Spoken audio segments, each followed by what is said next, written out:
Hey everybody, Trevor Noah here with another episode of the Daily Social Distancing Show. It is now day 13 of being stuck in the house to try and stop the coronavirus. And yes, I'm going a little bit crazy, but I'm also learning things. For instance, here's a tip to help you in quarantine.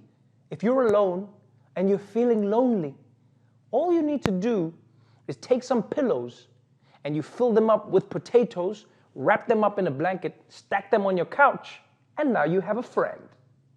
Jerry, always fighting over the remote. Anyway, tonight, we're going to catch up on all the latest coronavirus news, like Congress is giving everyone money, the royal family is getting personal with coronavirus, and Donald Trump teaches us about manners. So, let's get into it. Welcome to the Daily Social Distancing Show. From Trevor's couch in New York City to your couch somewhere in the world, this is the Daily Social Distancing Show with Trevor Noah. Let's kick it off as we always do, with some good news of the day. This morning, Republicans and Democrats in the Senate reached a deal to pump $2 trillion into the economy to help deal with this pandemic. It is the biggest stimulus in United States history, and it basically spreads money everywhere. Direct payments to Americans, expanded unemployment insurance, aid to small businesses, aid to the airline industry, and billions of dollars to help prop up the healthcare industry, which is vital right now. So all over America, people are gonna be getting checks from the government. And I know a lot of people out there are desperate for toilet paper, but please do not use those checks to wipe your ass. You take the check, you cash the check, and then you take the cash and you go to the toilet and you wipe your ass. Or you use the cash to buy toilet paper. I should have gone with that one first. But now you know. If you were already doing it, you were too fast. I can't help you. Now, apparently, Democrats and Republicans only managed to reach a deal after they agreed that they were going to include an oversight committee to make sure that all of this money is being spent appropriately, right? And there's also a provision that blocks bailout money from going to businesses that are owned by government officials, including the president and his family. Imagine that. In fact, just take a second to appreciate how strange it is that lawmakers felt that they needed to write in that the president cannot use this money for himself and his family. And even Republicans were like, yeah, no, you're right. We should include that. Because don't forget, this is the same guy who took $150,000 from a small business recovery program after 9/11. And he didn't need that. So yeah, Trump would have looted the shit out of this fund. And even with this restriction, I bet Trump will find a loophole to try and get some of this money. He'll be like, okay, Eric, if anyone asks, you're no longer my son. Oh, damn, Dad, is this a plan to get that bailout money? No, this is just something I've always wanted. In more good news, the Chinese government has announced that there has been so much improvement in Wuhan, the place where this whole epidemic began, that the lockdown will be lifted there in just a couple of weeks. Yeah. So basically, coronavirus is like TikTok. It started in China, but it's blowing up in America. And pretty soon, the people of Wuhan are going to be discriminating against us. Yeah, they're just going to be holding press conferences like, we need to shut down our borders to prevent the America virus from coming in. The America virus? Yeah, that's how it works, right? You name it after where it is, because it's not in Wuhan anymore. So, America virus? Yeah? But this news out of Wuhan gives me hope. Because it shows that the coronavirus can be beaten, right? All you need to do is wash your hands, social distance, and have an all-powerful government that can force you to do whatever they want. Yeah, because meanwhile in America, people are like, if I want to lick a toilet seat, it's my God-given right to lick a goddamn toilet seat. Mwah! So that's the good news. Money coming into America, and China seems to have coronavirus under control. Now, we need a little bit of good news every day because outside of that, the coronavirus is showing no signs of slowing down. The number of confirmed cases worldwide has jumped to over 430,000. Spain has surpassed China as the country with the most deaths after Italy. And even the royal family isn't immune. Prince Charles has now tested positive for coronavirus. Yeah, so basically Harry and Meghan left and coronavirus joined, which is a pretty bad trade if you ask me. But don't worry, the prince only has mild symptoms, and they say he's recovering. He's in self-isolation in his palace. Yeah.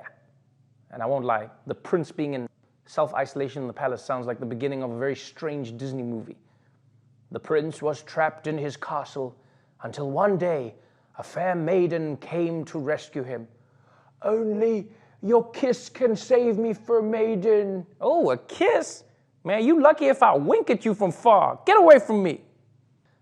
Meanwhile, across the pond, America is quickly becoming one of the world's coronavirus hotspots, with over 60,000 people now infected. Businesses are continuing to react in different ways to try and work through this. For example, airlines are now reassigning passengers so that nobody sits in a middle seat. And this is in an attempt to give everyone more distance from each other. Now, this is going to be tough for airlines. And I mean, it's probably going to completely destroy Spirit Airlines because they only have middle seats. Spirit Airlines, if you're still flying, you deserve us. Another company dealing with the coronavirus fallout right now is Amazon. Due to surging demand, they've been hiring more workers.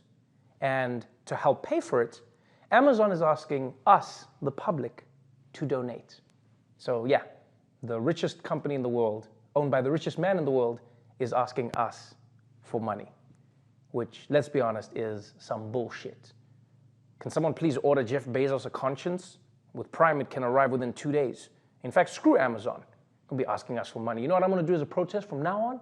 I'm only ordering stuff from them once a day. Maybe twice a day, but that's it.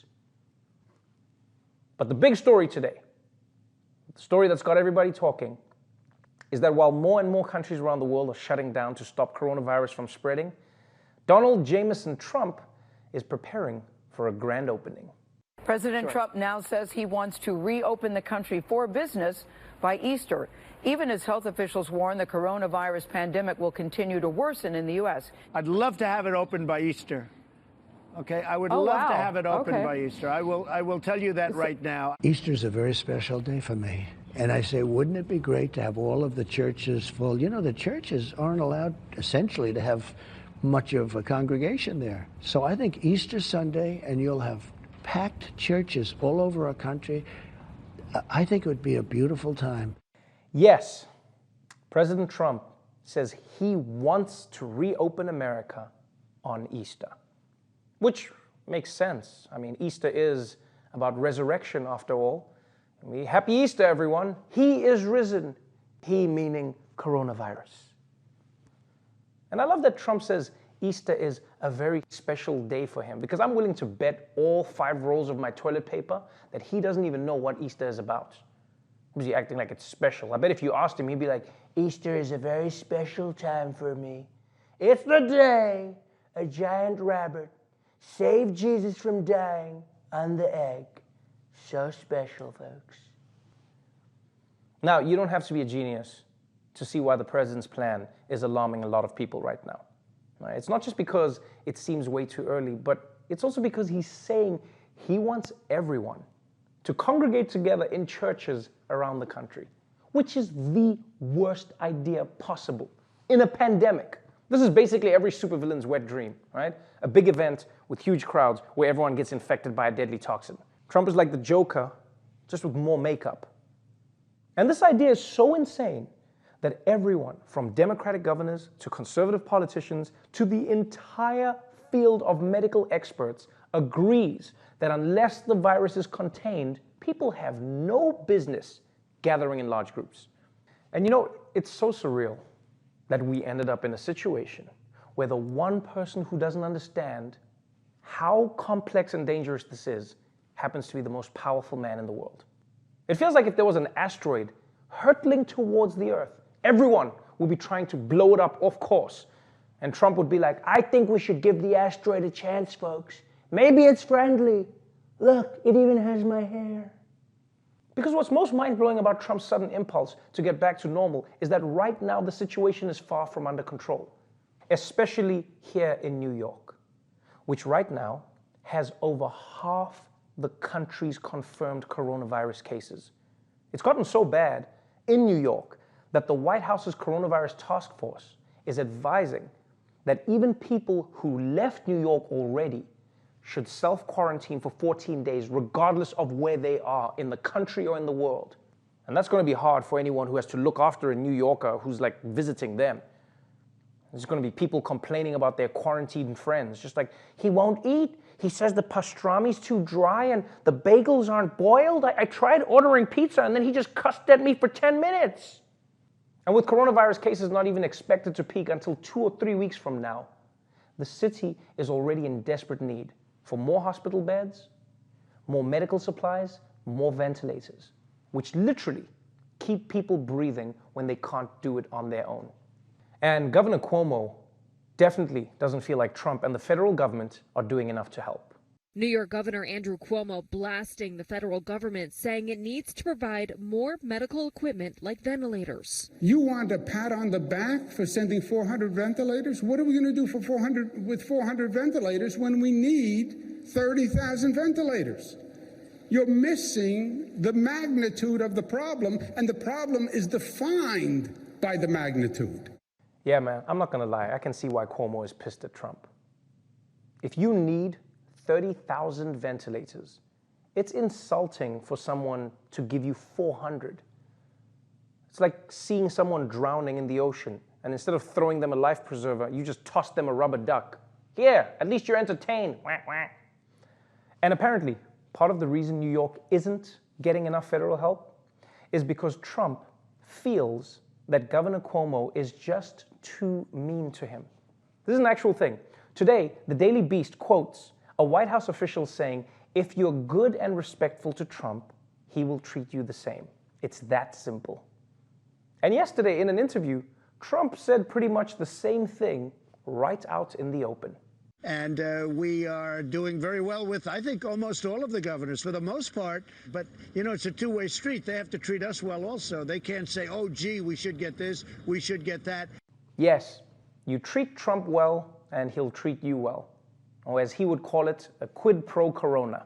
And so, as mind-boggling as it seems, while New York is in an actual crisis right now, with thousands of lives at stake and people actually dying, Donald Trump is asking people to be polite to him in exchange for his help. And so I guess to all New Yorkers, I say, give the president what he wants.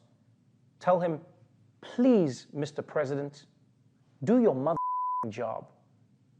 Thanks so much for tuning in.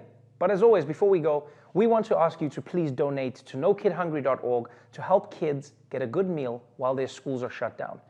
And to help in New York City specifically, please go to cityharvest.org and give whatever you can. Stay safe out there, wash your hands, don't touch anything, and I'll see you tomorrow.